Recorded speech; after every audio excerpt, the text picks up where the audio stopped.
Amados, nós estamos meditando sobre o nosso tema do ano, né? Ser e fazer discípulos. Diga, ser e fazer discípulos. Deus nos chamou para isso, para sermos e fazermos discípulos. Obrigado.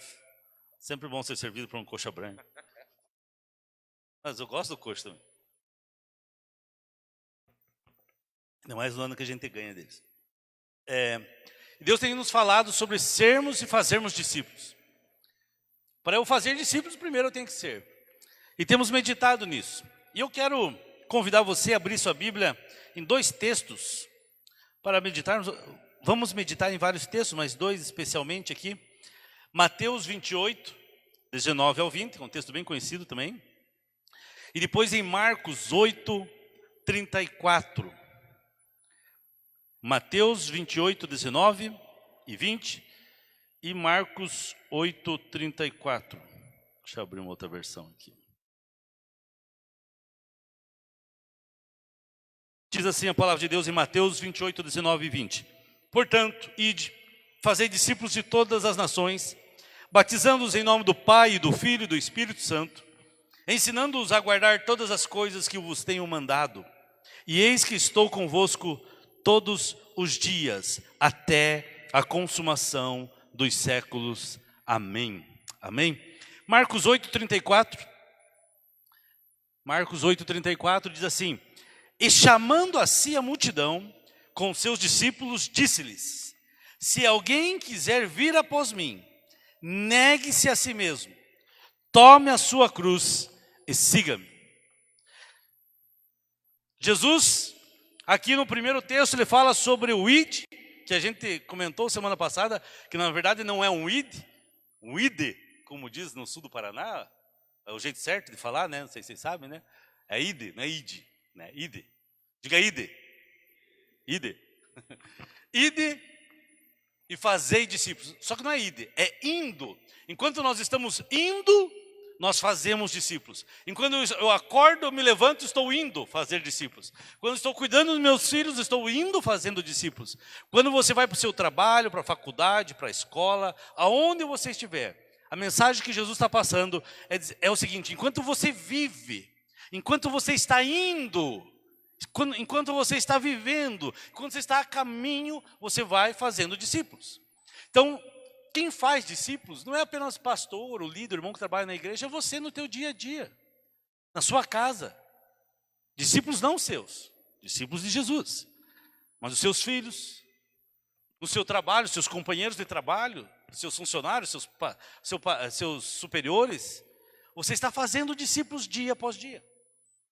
E aí Jesus também diz no outro texto, em Marcos 8, 34, diante da multidão, chamando à parte os discípulos, ele disse: se vocês querem vir após mim, se vocês querem me seguir, três coisas Jesus pediu para eles: neguem-se a si mesmo, tomem a sua cruz e siga-me.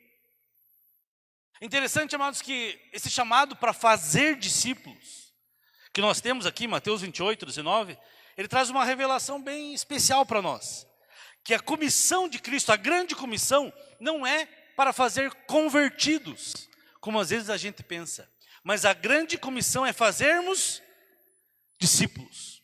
Fazer discípulos e não convertidos.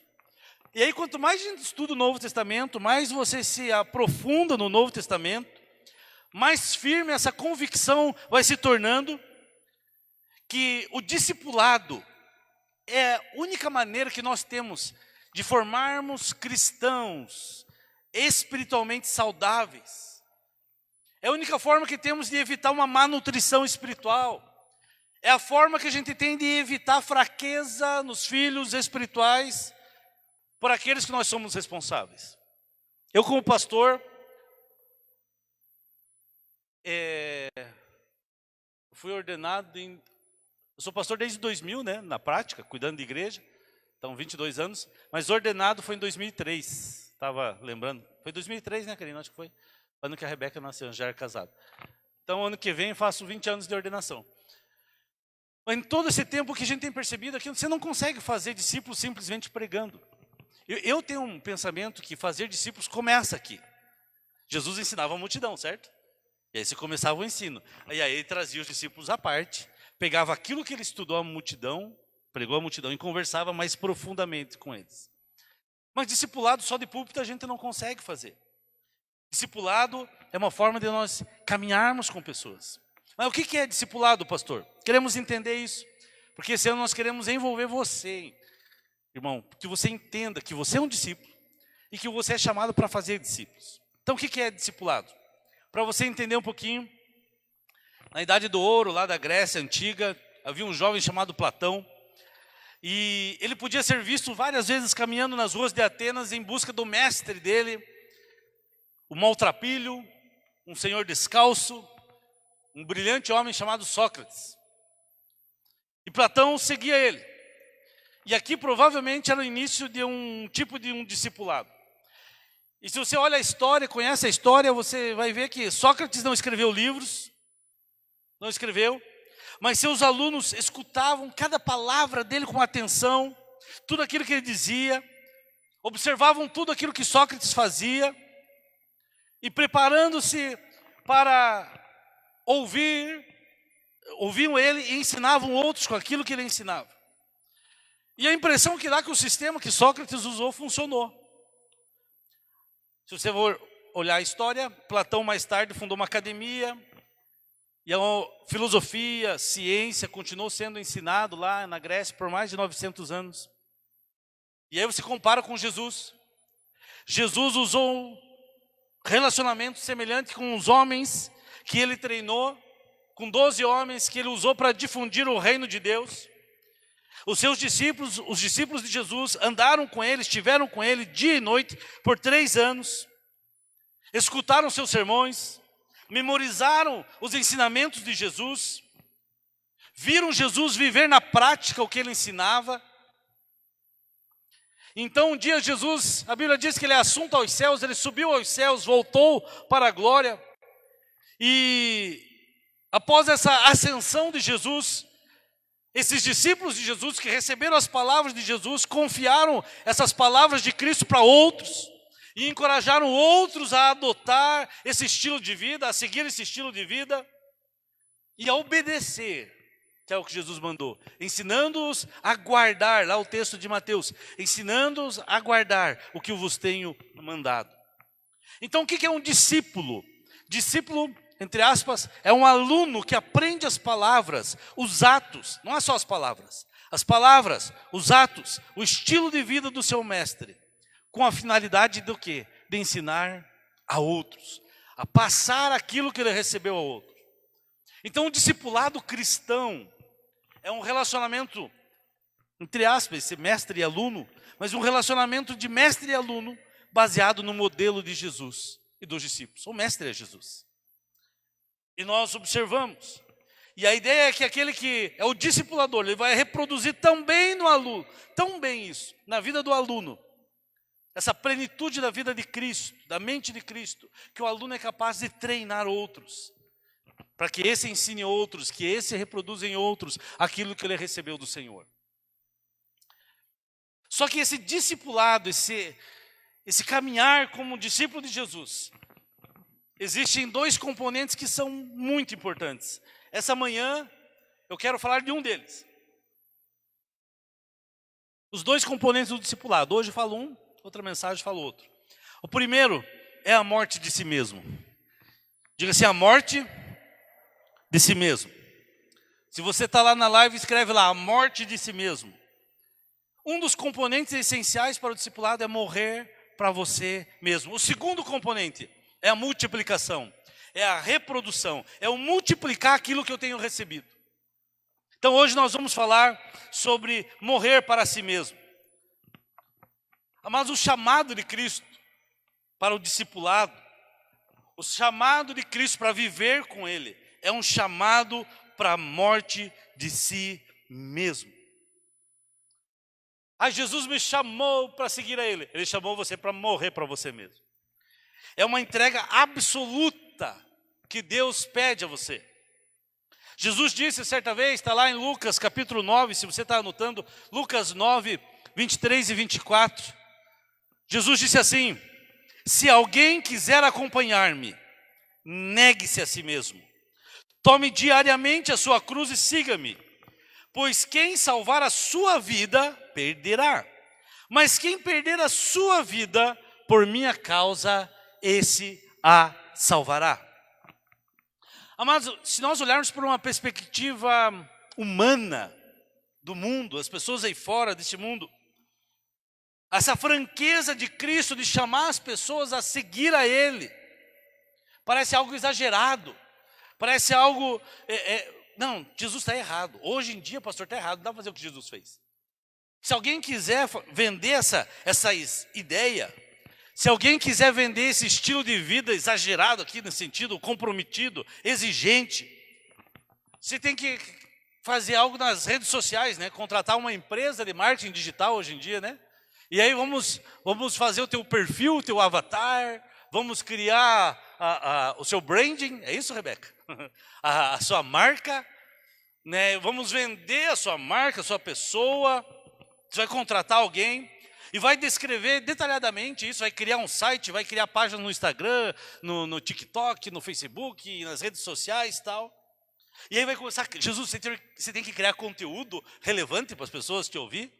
E aí você se torna uma autoridade, o que mais que tem que acontecer? E por aí vai, né, Pedro? E aí, Jesus, aí você vai falar, as pessoas vão comprar esse estilo de vida teu. Vai usar fotos bonitas, interessantes, pequenos vídeos para trazer, como é que chama? Engajamento. E aí as pessoas vão entender o benefício de tomar essa decisão, de seguir a Jesus, de negar-se a si mesmo. Talvez se tiver um pouquinho mais de dinheiro vai contratar, Jesus, não podemos contratar uns atores, umas atrizes famosas assim, e fazer os comerciais no horário nobre e tal. E aí, cercar de pessoas famosas, felizes, satisfeitas com a nova vida em Cristo lá, e todos os seus problemas já acabaram, lembra? Facas guinso. E aí usariam vídeos e colocar aquele vídeo assim que você assiste aquele vídeo e sai, nossa, é isso mesmo, isso vai acontecer e tal, agora vai, né? Só que Jesus não faz isso. Rede social tá tudo certinho, né? Eu nunca vi ninguém postar comendo zoião lá, né? Ovo, olha, ovo, vina. O que é vina, pastor? O que é vina, Leandro? Salsicha. Gasosa não é gasolina para nós, gasosa é a tubaína. Mas ninguém faz isso, é só quando o cara tá no chique, né? Que ele tira as fotos e tal. Tudo. Só quando tá nos casamentos, né? Os irmãs, tudo bonitão ontem lá, que a gente tirando foto. Tira na segunda-feira limpando a casa. Jesus é honesto, Jesus é direto. E Jesus está dizendo o seguinte, para você compartilhar da minha glória, para você ter da minha glória, da minha presença, primeiro a pessoa tem que compartilhar da sua morte. Para compartilhar da sua glória, Jesus diz, você tem que compartilhar também da sua morte. Como é que tem aquele ditado? Pega a visão. As pessoas veem o meu feed, mas não veem meus stories. Para não dizer assim, ver meus tombos, mas não ver as pingas que eu bebo, né? Para nós não pega bem essa parte. Mas a pessoa não vê tudo que eu passei para estar lá. A Bíblia diz que Jesus é o Senhor dos senhores, Rei dos reis, é o Senhor do universo. E Ele ordena, Ele não pede. Ele ordena que toda pessoa o siga. Se você analisar os chamados de Jesus aos discípulos, eu lembro quando eu cheguei no seminário, primeira aula de seminário, pastor Skip Rottert, americano, bênção, homem de Deus, e ele nos deu uma aula, eu lembro até hoje,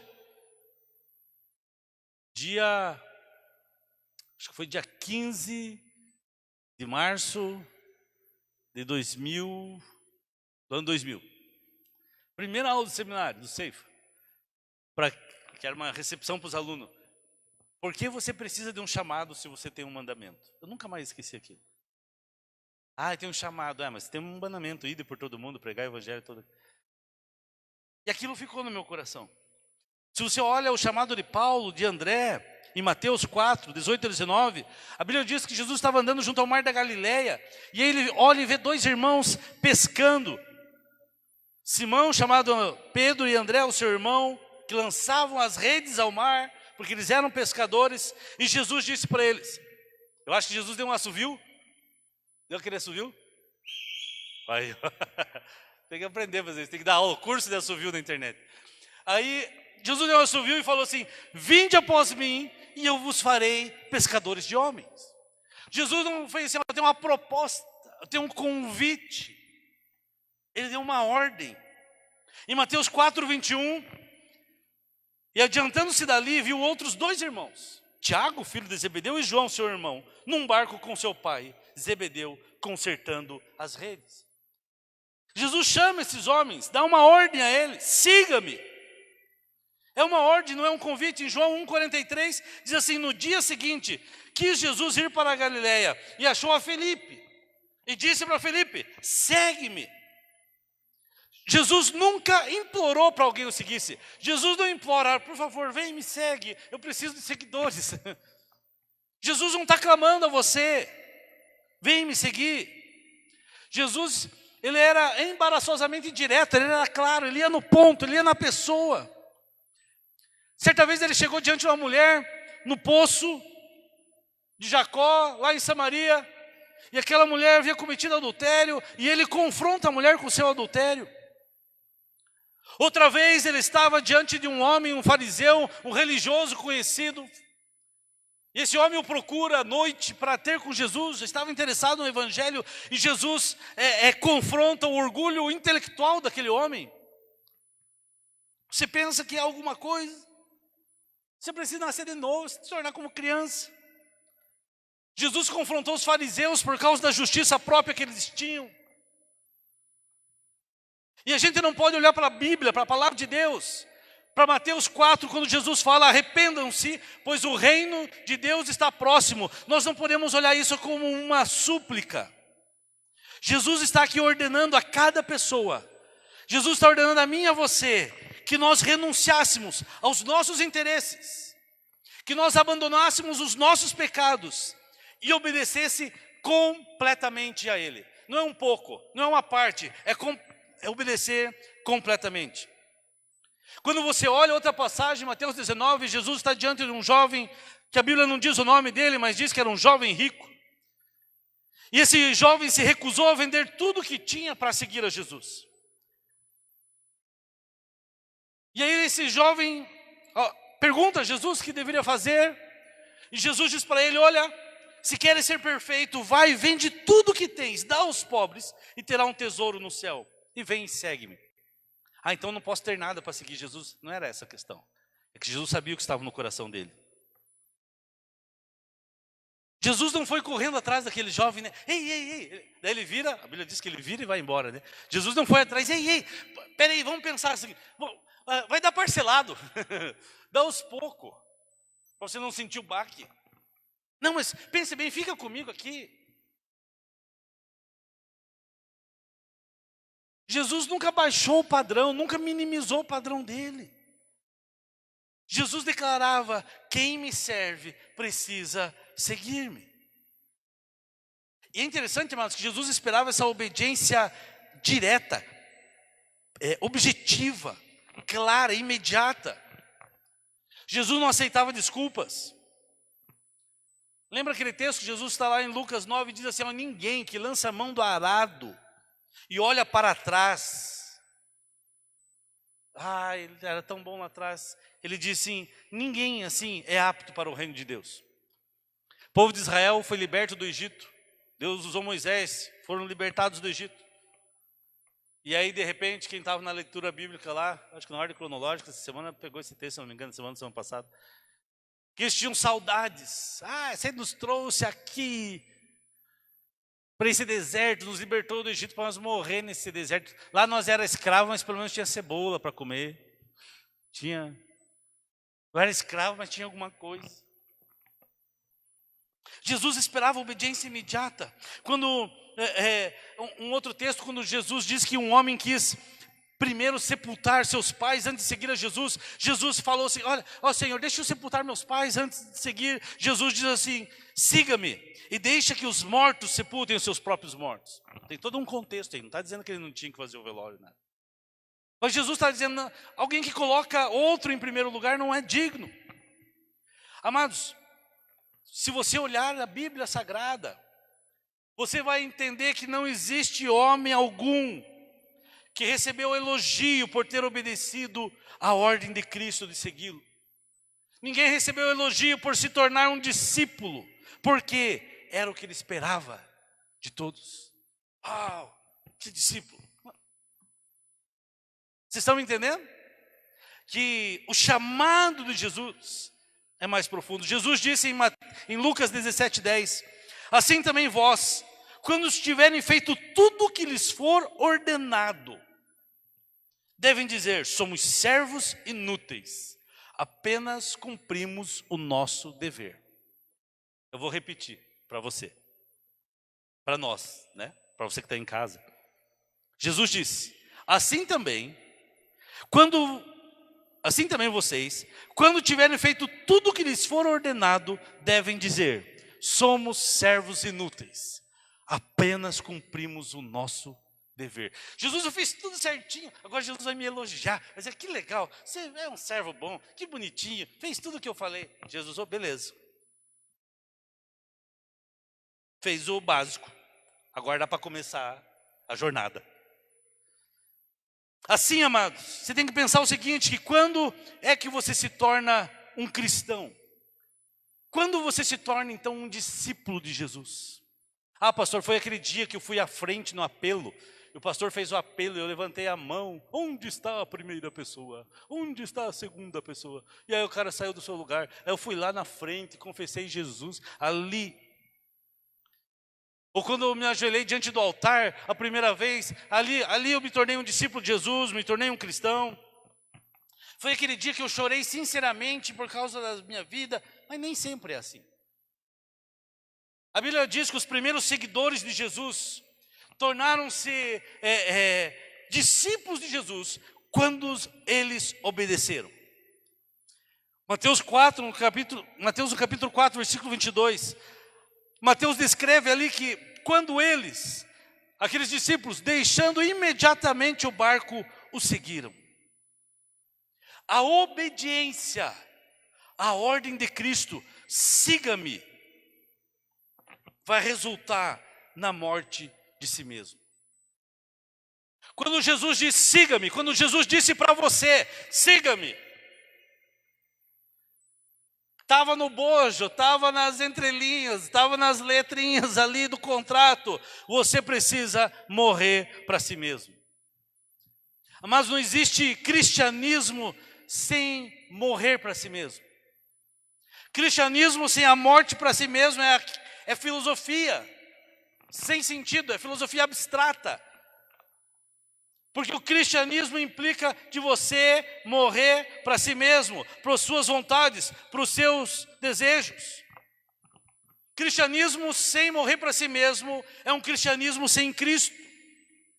E talvez esse seja o nosso maior erro de muitos cristãos, que fazem a distinção entre ser salvo e tornar-se discípulo. É importante que já sou salvo. Como se tivesse classes, né? Tem os cristãos salvos e os cristãos salvos e discípulos. Não, pastor, eu só estou salvo, tá bom. Mas se não te avisaram, vou te avisar agora. No momento que você aceitou Jesus, você está salvo e se tornou um discípulo de Jesus. Não tem como colocar esses dois níveis, como se fossem níveis diferentes de maturidade cristã. Primeiro você é salvo, depois você se torna discípulo. Tem muita gente achando que é aceitável ser salvo sem ter compromisso. E o compromisso com essas exigências radicais que Jesus fala. Lembra do texto que a gente leu? Tome a sua cruz e siga-me. É radical, é exigente.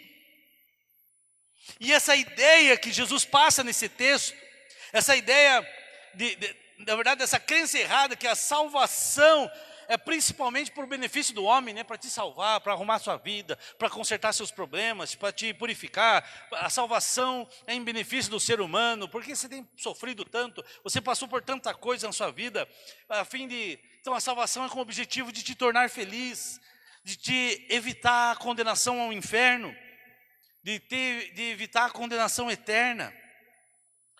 Embora a gente saiba que a salvação, ela vem ao encontro mais profundo das nossas necessidades. Ela vem ao encontro disso, faz parte disso. Mas isso é uma ideia humanista. O homem no centro. Mas não é nós, não somos nós no centro. Essa ideia humanista de fazer uma coisa em favor do bem-estar da pessoa. Isso ignora completamente a razão fundamental pelo qual Cristo morreu na cruz do Calvário. Cristo não morreu na cruz do Calvário simplesmente para te dar uma vida boa, para te livrar dos problemas dessa vida, das lutas dessa vida. Deus dá a salvação ao homem, principalmente para trazer glória a Ele. A Ele mesmo, por meio de um povo que tem o caráter do seu Filho. Deus deu salvação a você, porque Ele quer gerar em você o caráter do Filho dEle, para que o mundo veja Ele em você e dê glórias a Ele. Efésios capítulo 1, versículo 12. O apóstolo Paulo deixa isso bem claro. E diz assim, Efésios capítulo 1, versículo 12. Com o fim de sermos para louvor da sua glória. Nós, os que esperamos em Cristo. Para louvor da sua glória. A glória de Deus, deixa eu falar algo, amados, é mais importante que o teu bem-estar. A glória de Deus é mais importante que o bem-estar do homem. Ai, Deus não me vê, Deus não olha, eu estou passando por tudo isso. Se Deus vai trazer glória naquilo ali, Ele vai ser glorificado na sua vida, nem que isso não te traga um bem-estar. E aí nós podemos entender porque cristão sofre, padece, tem necessidades. Como disse Paulo, posso passar por todas, tudo posso naquilo que me fortalece. Estão comigo aí? Em Isaías 43, versículo 7, o profeta diz o seguinte: a todos os que são chamados pelo meu nome, Deus está dizendo, e os que criei para a minha glória, eu os formei e também eu os fiz. A glória, diga assim, a glória de Deus é mais importante que o meu bem-estar. A glória de Deus é mais importante do que o estar bem. Mas ninguém que compreenda o propósito da salvação, ninguém que compreenda aquilo, o porquê de sermos salvos, ia ousar, especular, pensar que uma pessoa pudesse ser ou possa ser salva sem aceitar o senhorio de Cristo. Quando você aceitou a Jesus, você aceitou o senhorio de Cristo sobre a sua vida. Não é apenas um adesivo bonito, uma frase bonita, Jesus é o Senhor. O que está dizendo que Jesus é o Senhor? Jesus é o meu, tem lá na época, o meu dono. Eu sou escravo dele. Ele é o meu Senhor. Cristo não pode ser o Senhor da minha vida se eu for o Senhor dela. Se é eu que mando nas minhas decisões, se é eu que mando nas minhas escolhas, se é eu que decido o que falo, o que faço, o que vendo, o que compro, como gasto, como invisto a minha vida, se é eu, é você que é o dono, não é o Senhor. E Ele não pode ter dois senhores. Ninguém pode ter dois senhores. Ou Deus manda em você, ou você manda em você. Não estou nem falando do diabo, né? Porque a gente já entende que o diabo não pode mandar. Jesus é o Senhor, isso é senhorio de Cristo. Batemos tanto a cabeça porque nós às vezes não aceitamos isso, não se colocamos debaixo disso. Eu não posso me tornar um discípulo de Cristo se eu não morrer para mim mesmo. Eu não posso me tornar um discípulo de Cristo sem se identificar com Cristo, que morreu na cruz pelos meus pecados. Essa cruz que nós temos aqui, ela simboliza que Cristo morreu naquela cruz e lá foram lançados sobre ele todos os nossos pecados. Não tem como eu ser discípulo sem me identificar com isso. Mateus 8,34. E chamando assim a multidão com seus discípulos, disse: se alguém quiser vir após mim, negue-se a si mesmo, toma a sua cruz e aí siga-me. Senão nós gostamos de ouvir o evangelho, nós gostamos, é uma boa filosofia, faz bem para a minha vida, é bom para meus filhos seguir. Mas se eu não morrer para mim mesmo, se eu não me identificar com aquilo que Jesus fez, eu não sou um discípulo. E preste atenção, se eu não sou um discípulo, eu não sou filho. E se eu não sou filho, eu não sou salvo. Mas não tem, sou salvo, discípulo e... ou é ou não é. Amém? Amém, amém, amém. Amém. O discípulo segue o seu mestre até na cruz. Quando Paulo diz assim, sede meus imitadores como sou de Cristo, ele está dizendo, Jesus passou tribulação, perseguição, eu também passei tribulação, perseguição. E vocês? Ele fala isso para os tessalonicenses, né? Se alegrava porque eles os imitavam até nas perseguições, sofreram assim como ele sofreu, como Jesus sofreu. Glória a Deus por isso. E aí nós lutamos, amados. Pelo menos eu luto, né? Para entender algumas implicações práticas do que é esse morrer para mim mesmo. O que é o morrer para mim mesmo? Como que essa autorrenúncia se manifesta em nossas vidas? O apóstolo Paulo fala em Gálatas, no capítulo 2, no versículo 20, ele deixa isso muito claro. Ele diz assim, fui crucificado com Cristo. Assim, já não sou eu quem vive, mas Cristo vive em mim. E eu quero encerrar essa mensagem. Difícil pregar rápido assim? Eu achei que ia demorar. Mas eu quero te levar a refletir sobre algo. Hoje é dia 13, né? Imagine você que eu vou viajar, ou viajei, sei lá, dia 1º de fevereiro você viaja, ou eu viajo, de carro, sozinho, à noite, numa estrada que eu não conheço, e de repente você está numa situação cansado, e viajando, e já vindo o sono, e fazendo as curvas, daqui a pouco já vem a curva mais para lá, sai um pouquinho da sua pista e vai, e você se perde na estrada e sofre um acidente. Seu carro capota, é um lugar isolado, ermo, uma fazenda do lado, um barranco, seu carro capota e você vai parar lá no meio de uma fazenda. Você não estava usando o cinto porque estava cansado já ali, pensando que já estava chegando até o teu local de chegada. E aí seu corpo cai do carro, cai ao chão, e com o impacto da batida você morre. Não tem nada perto, casa perto, apenas uma fazenda, e um fazendeiro escuta, muito distante esse lugar, ele escuta o barulho, vai ver o que está acontecendo, e ele encontra o seu corpo lá. E aí ele vê, não há pulsação em você, nenhuma batida no coração, não há fôlego. Quando ele te encontra, o teu corpo já está frio. Ele percebe que você está morto.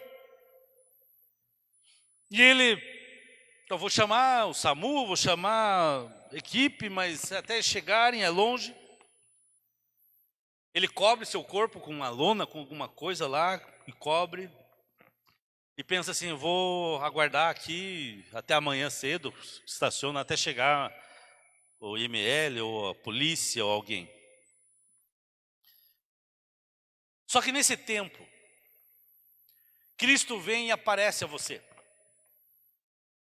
Você está morto.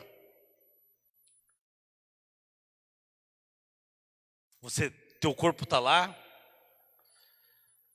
Jesus fala para você, fulano, Jonathan, você morreu. Você está morto. A tua vida sobre a terra acabou. Mas eu quero soprar um fôlego de vida em você.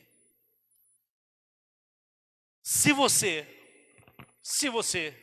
imagine isso, prometer fazer qualquer coisa que eu pedir. Se você prometer que você vai a qualquer lugar que eu mandar.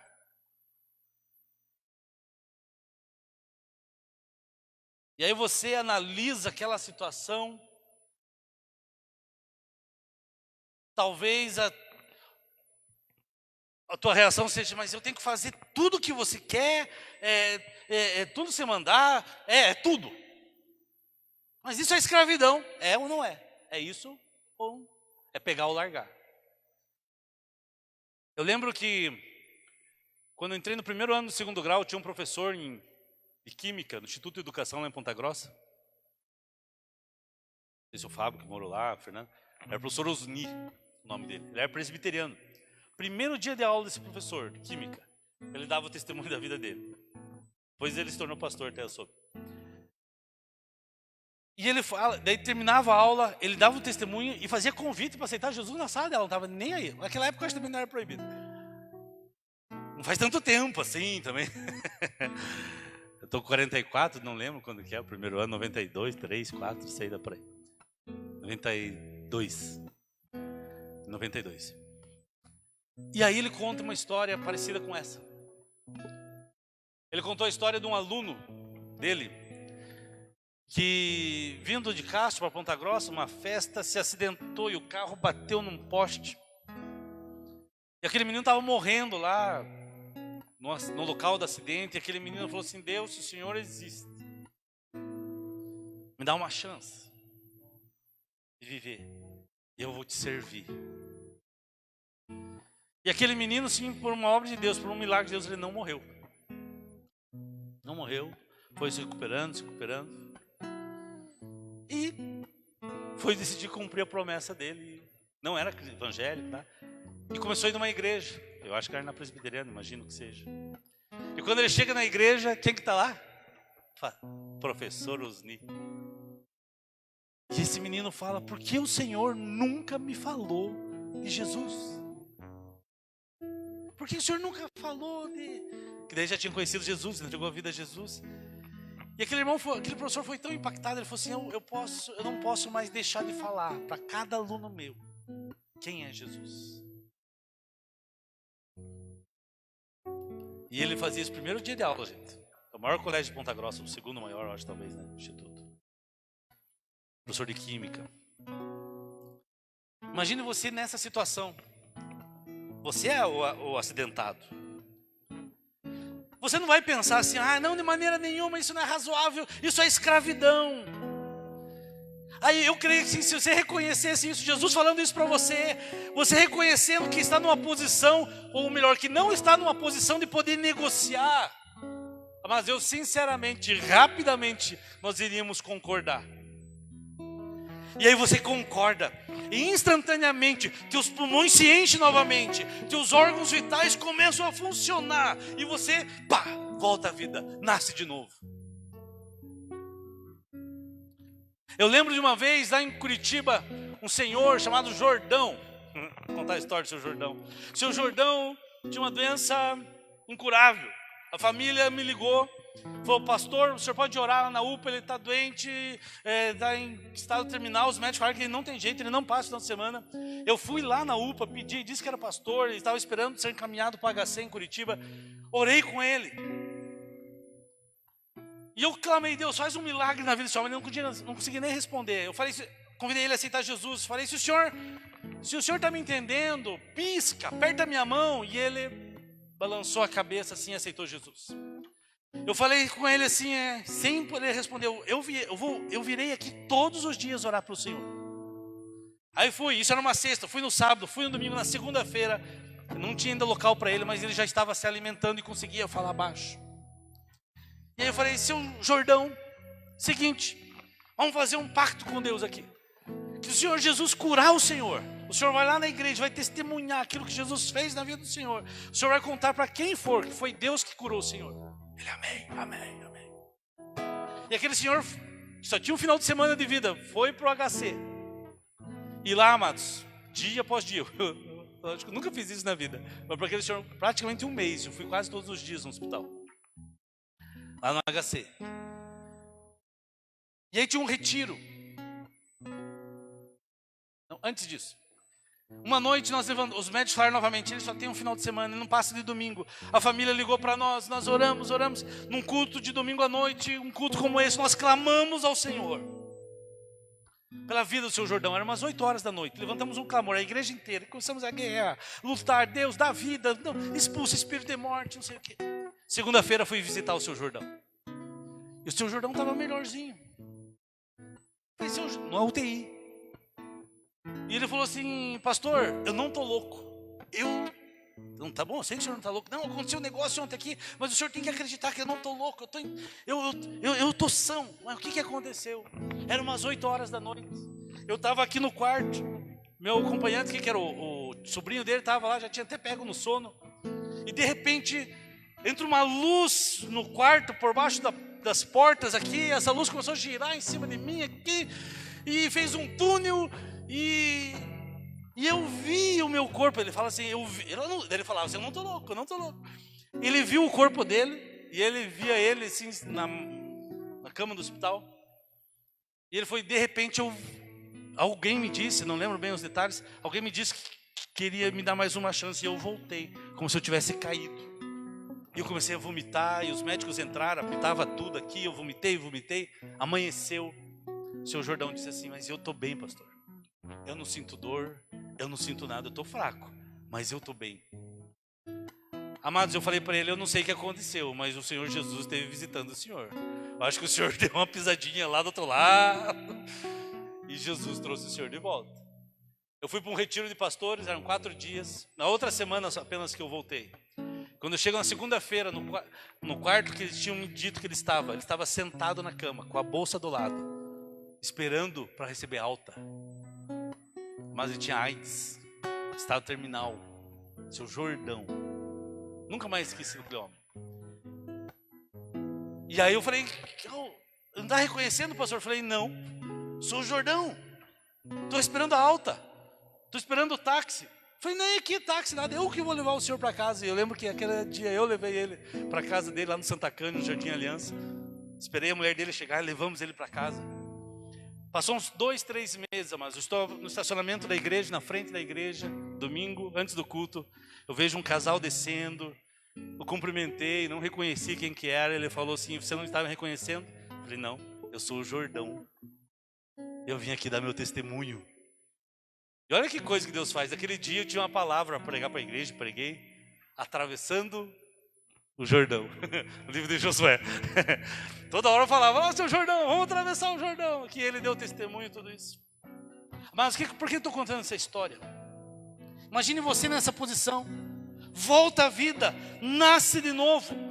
Sabe o que acontece? Daquele momento em diante, não importa o que Cristo pedisse para você ou para mim, aonde Ele me mandasse, aonde eu estava, mas que eu estivesse disposto a obedecer a Ele.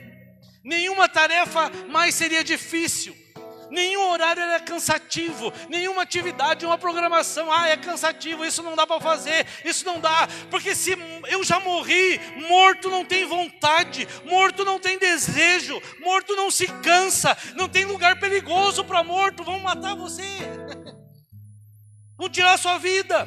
Nada era motivo. Por quê? Porque não temos mais então direito sobre a nossa vida. Imagina você nessa situação, eu voltei, então essa vida não é minha, essa vida é dele. Esse tempo que eu estou vivendo é emprestado dele, o tempo de Cristo. Eu teria morrido naquele acidente. Eu já sofri um acidente lá em 90 e bolinha. Era para ter morrido, ter ficado lá, debaixo de um caminhão, junto com mais 4 irmãos. Se assentamos de carro. E aí a gente pode dizer como Paulo, eu estou crucificado com Cristo. Já não sou mais eu, Jonathan, quem vive, mas Cristo vive em mim. Você pode dizer isso, eu estou crucificado com Cristo. Já não sou eu, diga o seu nome, que vive, mas Cristo vive em você. É isso que significa morrer para si mesmo. Já era para ter acabado a tua passagem aqui. Mas no dia que você entregou sua vida, por isso que o batismo é a nossa sepultura. O velho homem desceu as águas e ressurge um novo homem. A ordem de Cristo é: siga-me. É uma determinação para nós, para eu e você, participarmos da morte dele, juntamente com ele, para experimentarmos a sua vida. Há um texto que a palavra que diz o seguinte: ele morreu a nossa morte. Tem até a música do Ademar de Campos. Não sei se você conhece ela. O assembleiano não conhece essas comunidades, né? Ele morreu a nossa morte para nós vivermos a sua vida. Jesus tinha uma vida para ele, e nós tínhamos a morte para nós. Só que a Bíblia diz que ele morreu a nossa morte para nós vivermos a sua vida. Você se torna morto para si mesmo, e aí se torna totalmente consagrado a ele. É um paradoxo isso. É um paradoxo da vida. Que existe liberdade nessa morte, amados. Existe liberdade, porque o morto já não se preocupa com os seus direitos. O morto já não se preocupa com a sua independência. O morto já não se preocupa com as opiniões dos outros. A seu respeito não importa.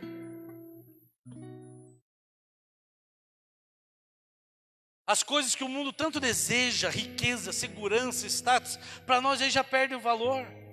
Paulo diz que os que pertencem a Cristo já crucificaram a carne com as suas paixões e os seus desejos. A pessoa que toma a sua cruz, que está crucificada com Jesus, não fica ansiosa pelo amanhã.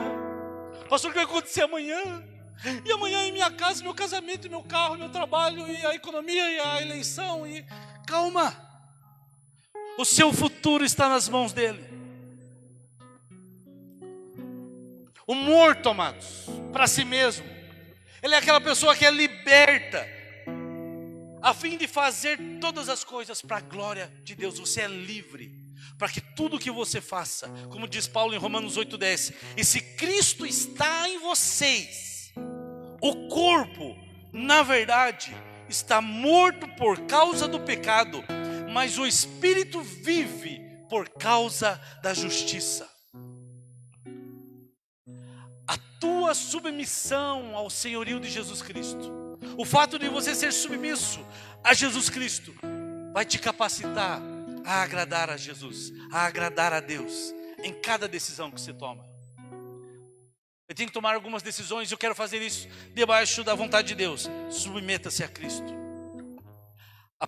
Em cada decisão, em cada palavra, em cada pensamento, você vai agradar a Cristo, a Deus, quando você se submete a Jesus Cristo. O discípulo verdadeiro de Jesus vê toda a sua vida, todo o seu ministério como adoração.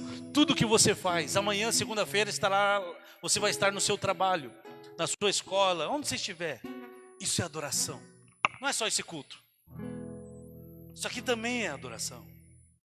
Portanto, Paulo fala aos Coríntios: quer comais, quer bebais, ou façais qualquer coisa, fazei tudo para a glória de Deus.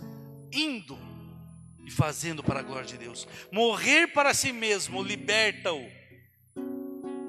Morrer para você mesmo vai te libertar, para você ter prazer em seu amor a Deus, em amar a Deus. A morte do eu é o pré-requisito para ser discípulo. Quero te convidar a ficar em pé. Eu quero orar isso com você. Às vezes a gente entende isso intelectualmente, mas que nós possamos experimentar. Se queremos ser discípulos de Jesus, eu preciso morrer para o eu. Talvez a gente olhe para a nossa vida, tanta coisa que a gente passou. Ai, tanta injustiça, pastor, fizeram comigo. Comigo também já fizeram. Mas sabe o que eu percebo? É que Jesus estava me tratando para eu aprender a morrer. Morrer para mim mesmo. A gente não é assim, cheio de buscar os direitos, cheio de espernear, cheio de não sei o quê.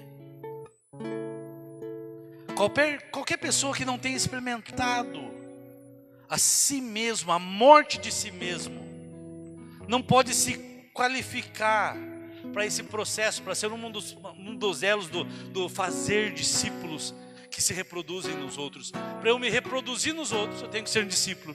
Para ser discípulo, eu tenho que morrer para mim mesmo. Quanto menos de mim e mais do Senhor. Tinha uma música do Tirso que dizia isso, né? Menos de mim e mais de ti. Versos que falam, Bíblia, canções. Essa manhã eu quero te convidar a orar comigo, a dizer: Senhor, menos de mim, mais de ti. Jesus, me ensina a morrer para mim mesmo, morrer para minhas vontades, para os meus interesses. Jesus falou: pastor, mas eu tenho alguns sonhos. Aquele que perder a sua vida por amor a mim, achá-la. Você pode ter tudo, mas se você não morrer para si mesmo, você não vai ter nada. A hora que eu abro mão de tudo, eu me torno o Senhor de tudo.